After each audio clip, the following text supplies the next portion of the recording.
Hello there, everyone. It's evening time in a little township called Kaneohe, Hawaii, where I live and work. And I want to provide a special video that has relevance for all citizens of our nation,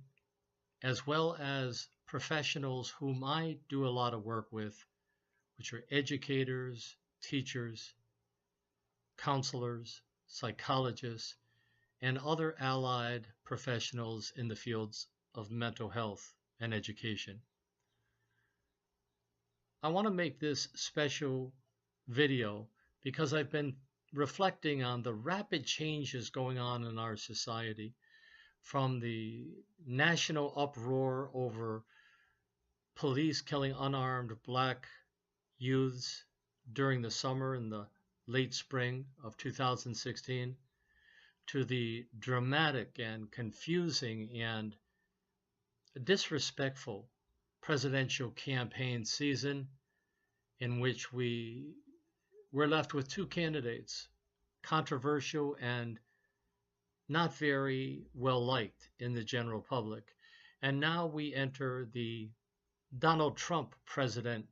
era. And today we celebrate another historic event that has been accomplished by the work of indigenous people and their allies at Standing Rock in North Dakota, not protesting, but identifying themselves as protectors of the water and the earth, putting efforts in to stop the construction of a pipeline that will go under parts of the Missouri River and desecrate sacred lives among Native American Indian tribes. Boy, things have been changing rapidly, and it's going to continue to change rapidly. And one of the central questions for us as citizens or professional teachers and mental health practitioners is, how will we respond to these changes and other changes that will rapidly follow them, in order to make sense and to initiate thoughtful action to address the issues that are emerging in our society in ways that foster a greater level of peace, justice, and healthy human development. Now, my colleagues in the fields of education and mental health will quickly recognize that the goal of fostering healthy human development is a central role that we play as professionals in our society. However, it's a relatively new concept to link together concepts of mental health with increasing justice and promoting peace in our society. We'll briefly address some of these points as we continue with this video. But before I continue, I want to do something that's important for us all to occasionally, well, no, not occasionally, but generally do more often in our lives, and that is to extend gratitude and appreciation for persons and groups who share similar principles about linking increasing justice, promoting peace with healthy human development as concepts that and goals we strive to achieve. So let me first give praise and thanks to all the persons who have traveled long distances, as well as local folk who represent the Standing Rock Protectors movement in the United States. Let me give praise and thanks to the courage that these persons have demonstrated, including the more than 2,000 veterans of foreign wars who have announced their solidarity with the persons in the Standing Rock Protectors movement and are traveling on their own, arriving just outside of Bismarck, North Dakota, stating that they will use themselves as human shields to protect the indigenous people and their allies, whose work includes, but not limited to, saving the earth. Let me give praise and thanks for your perseverance. I can't imagine how cold and challenging the weather must be in that part of North Dakota, and how people are living in tents. Those are great sacrifices and reflect your genuine authenticity in helping to preserve Mother Earth. Let me thank you again for remaining hopeful about our future, recognizing that when we work together, we can achieve greater justice, peace, and healthy human development in our world. Your visions, your collective visions, are resulting in the changing of power decisions, as reflected in the recent announcement by the Army Corps of Engineers, who have indicated that they are stopping construction on the pipeline, with no limitations stated after that. And finally, let me give a special thank you for all of you in North Dakota who are working to make justice and greater peace for Native American Indians, indigenous people in our society, whose trophies and trust in the United States government has repeatedly been undermined and turned into lies. What can counselor educators, practitioners, students, and other allied mental health professionals, as well as teachers in our schools, what can we learn from the Standing Rock Protectors movement? This question is central in analyzing how we can utilize this historic event to advance the evolution of our democratic society. First, we can learn about ourselves. What does this mean? This means that we take time to reflect in private how we feel about the struggle at Standing Rock. What side do we support? What sort of biases underlie our support for either the corporate interests or the Standing Rock protectors and their allies? These are questions that help us learn more about ourselves. This movement also gives us an opportunity to learn about indigenous people of the United States, the first people in the United States. This is important not only to generally acquire an accurate understanding of the history of these persons, but also for mental health professionals and teachers to gain new insights and acquire new knowledge about the unique cultural values, worldview, and preferences of people in these indigenous Native American Indian groups. We can also use this historic event to expand our thinking about what the term, quote, mental health, end quote, means in a multicultural society.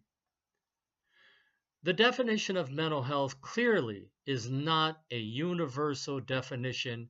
that reflects agreement in the constructions of what the term means in all groups in our society. So it's important for us as general persons in our society,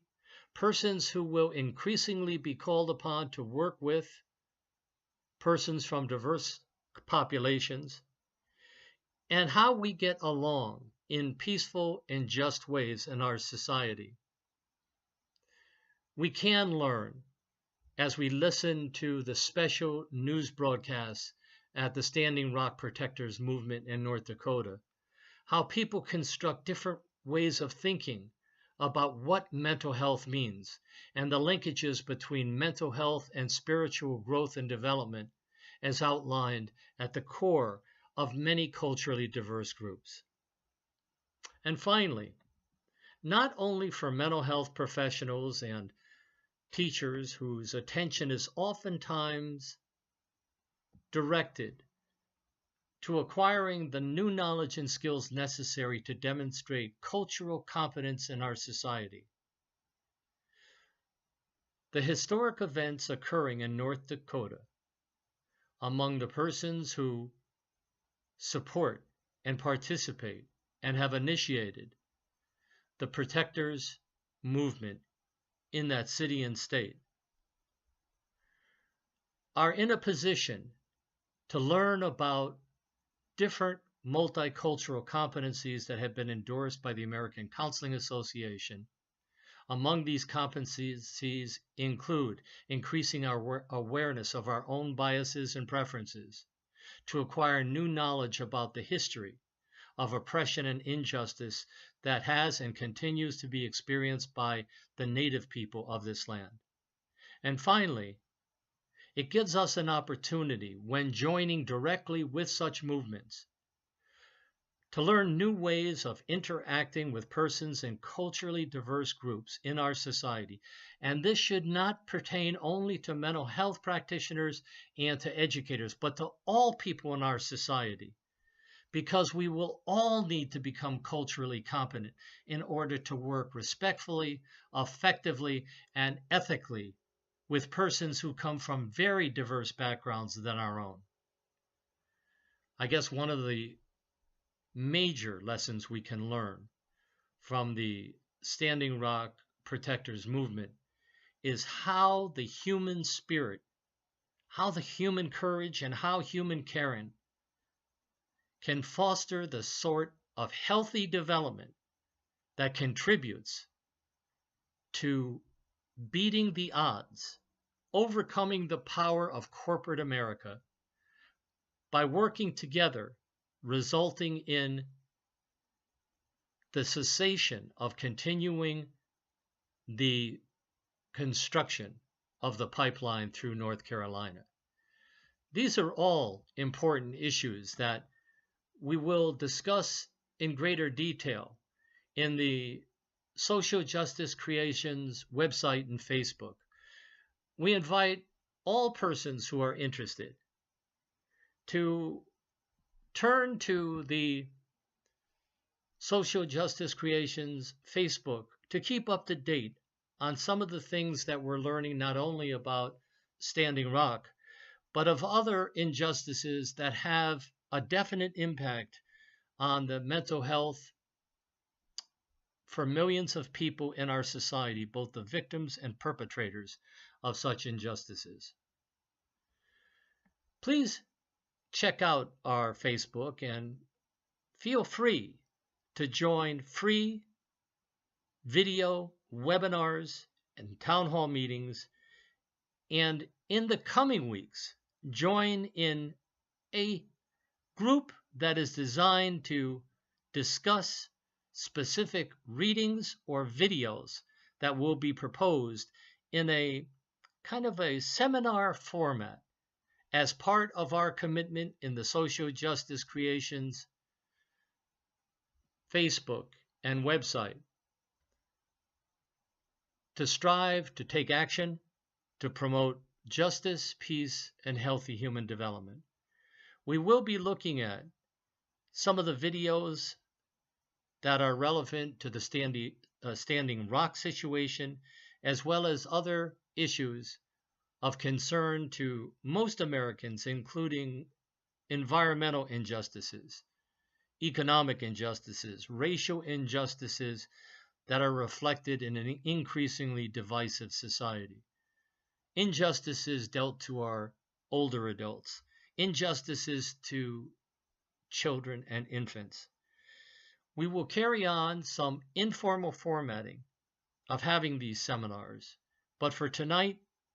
it's simply to extend a thank you to all the people, and especially members of the Sioux tribe and multiple other tribes who have joined together in a David and Goliath approach,